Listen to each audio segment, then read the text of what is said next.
The Honourable Parliamentary Secretary. Well, I'm not sure about broken promises, Mr Deputy Speaker, but we just heard a broken record. The member for Wakefield. Member for being chucked out. The member for Wakefield is somebody from South Australia who is passionate. I'll give him that. But I tell you what, he was talking about the overarching responsibility of water. It doesn't belong to the National Water Commission. That's the Murray-Darling Basin Association Authority. We heard from the member for Macon earlier talking about meagre savings, and that's precisely what's wrong with Labor. Labor cannot manage money.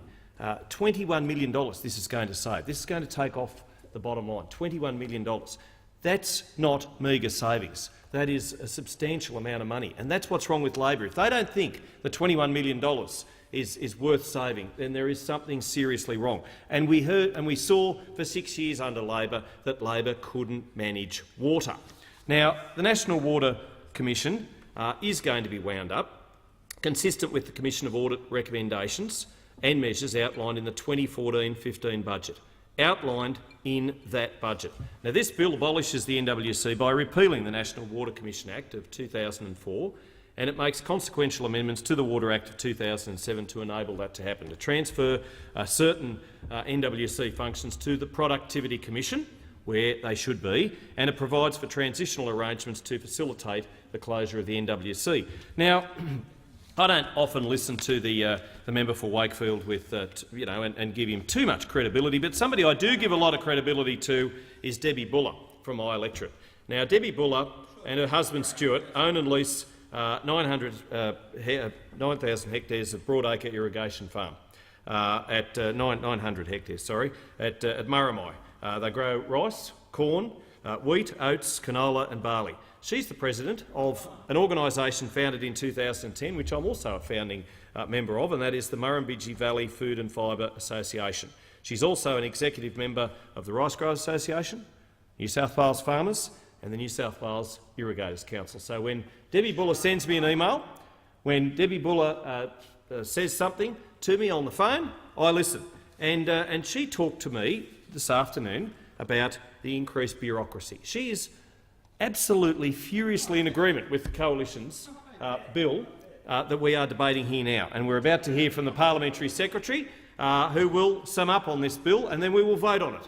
And when Debbie Buller talks about increased bureaucracy, and recently she wrote to me, while there is some rationale behind claiming that some of the states had over-allocated water, the Water Act 2007 and the subsequent Murray-Darling Basin Plan has not recognised the historical reasons for that over-allocation and therefore not repaired the problem. They have instead exacerbated the problems. And she continued, instead of simplifying and streamlining water regulation and management, this process has added at least 4 extra levels of independent bureaucracy.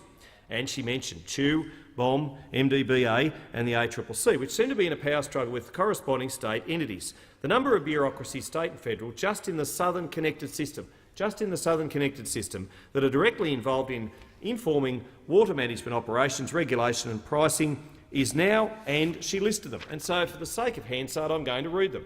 The Australian Competition and Consumer Commission, Bureau of Meteorology, Commonwealth Environmental Waterholder, Department of Agriculture, Fisheries and Forestry, Department of Primary Industries, Independent Pricing and Regulatory Tribunal, Local Land Services, Murray-Darling Basin Authority, Ministerial Councils, New South Wales Office of Water, Office of Environment and Heritage, Snowy Hydro Limited, State Water Corporation, Victorian Government, South Australian Government, Colliambly Irrigation Limited, Murrumbidgee Irrigation, Murray Irrigation Limited. I'm almost out of breath.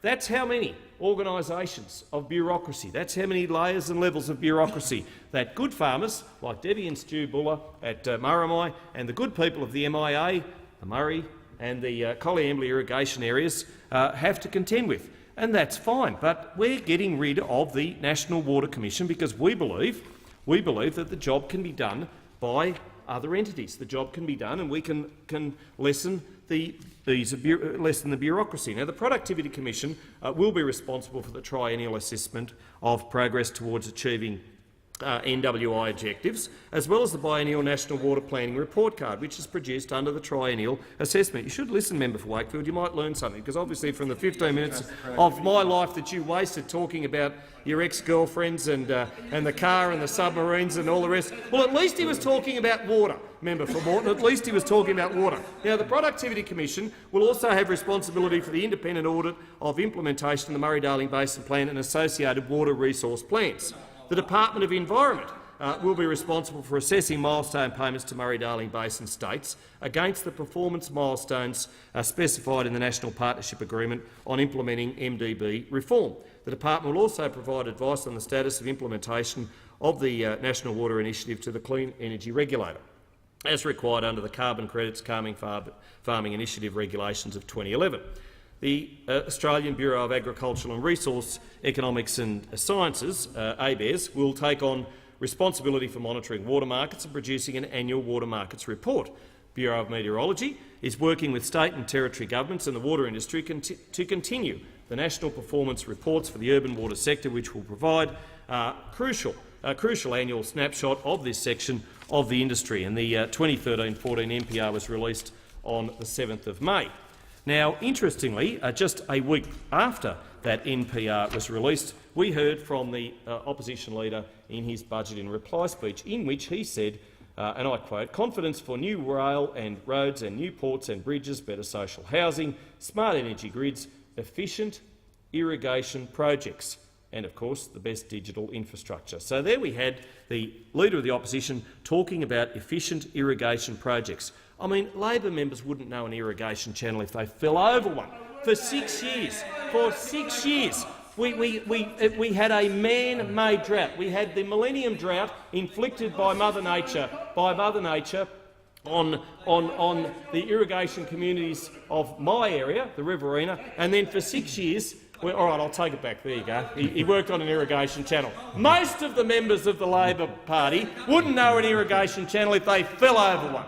And I see the member for Morton nodding, because he knows, present company excluded, he knows that that is so true. Now, Tony Burke admittedly came to Griffith in my area and bravely fronted the good folk there, and certainly I gave him credit at those meetings, because it was important that we heard from, and he had a title as long as your arm, but essentially water was in there: population, sustainability, communities, water.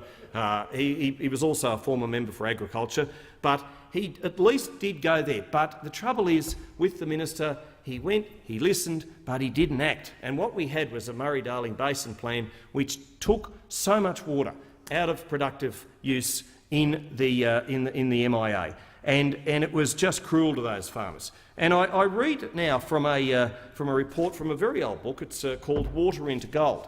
And I have to say, Deputy Speaker, that water is the most important thing we will discuss in this House today. It is the most important thing. National security is obviously very crucial too, but at this point in time, water is one of the most crucial things that we will discuss in this House.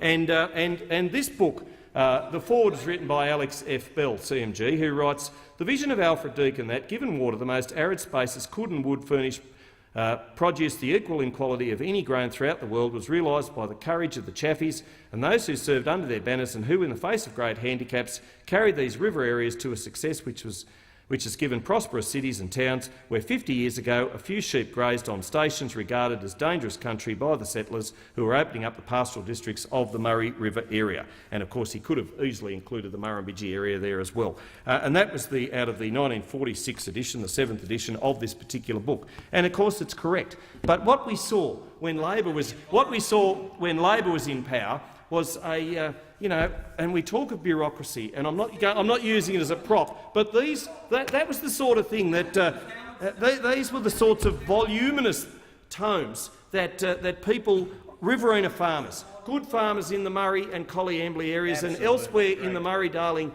Basin area, including South Australia, were expected to go through, to analyse, to read, whilst they were getting on with the job, and they do a fine job too of growing the food and fibre to feed and clothe our nation. And just in the Riverina alone, and I mentioned ABARES before, and ABARES statistics for 2012-13, and that's a while ago, and so they've obviously increased in value since then, but the gross value of agriculture production in New South Wales, 12.1 billion, 16% of it comes from the Riverina region.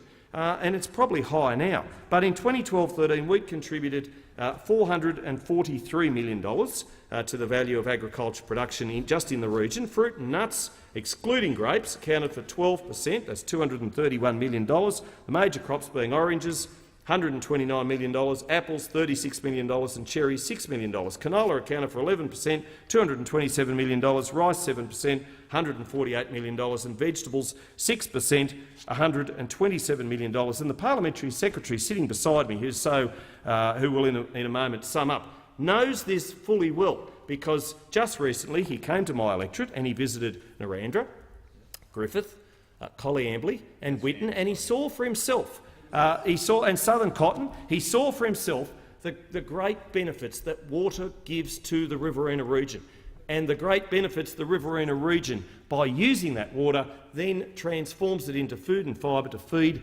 this nation and indeed many others. And the parliamentary secretary saw it with his own eyes, and he was impressed, and he was certainly impressed, and as he should be. This legislation is important. Very, very important, and it coupled with the cap on water buyback of 1,500 gigalitres, makes it doubly important that this legislation passes. The Abbott Trust government is strongly committed to progressing water reform, and we will continue the principles of the National Water Initiative. The water sector has made great progress on water reform, and I know the sorts of reform that we want to see from this side of the House is to make sure that we don't continue to buy water ad hoc out of those productive areas. What we want to do, what we are doing, is we're capping a buyback, which is important, and we're capping. But willing sellers, member for Wakefield, were only willing sellers in many instances because their banks were forcing on them to pay back the debt that they had, and there are many of them who weren't willing sellers. They wanted to get on with the job of farming as their fathers had done, as their grandfathers had done, as their forefathers and mothers had done when they first settled the Griffith and Leeton and Narrandera areas back in the early 1900s, sent there by government to grow the food to feed this nation, and had the government of their nation turn their backs on them and implement bad water policy, which we are now trying to fix. Now, the key outcomes sought from this legislation, the transfer of 2 statutory NWC functions to the Productivity Commission on an ongoing basis, the triennial assessments of progress by National Water Initiative parties towards achieving the objectives and outcomes of the National Water Initiative, and the 5-yearly audits of progress toward implementation of the Murray-Darling Basin Plan. And that's what the National Water Commission was doing. It wasn't an overarching body, as the member for Wakefield made out in his speech. It was implementing those 5-yearly audits of progress towards the implementation of the Murray-Darling Basin Plan. And it was set up, as the member for Wakefield quite correctly pointed out, in 2004 by the former Howard government, but only for a period of 8 years. And now we're 11 years on. The time has come. The National Water Commission has done its job, and it's time to say farewell and thanks.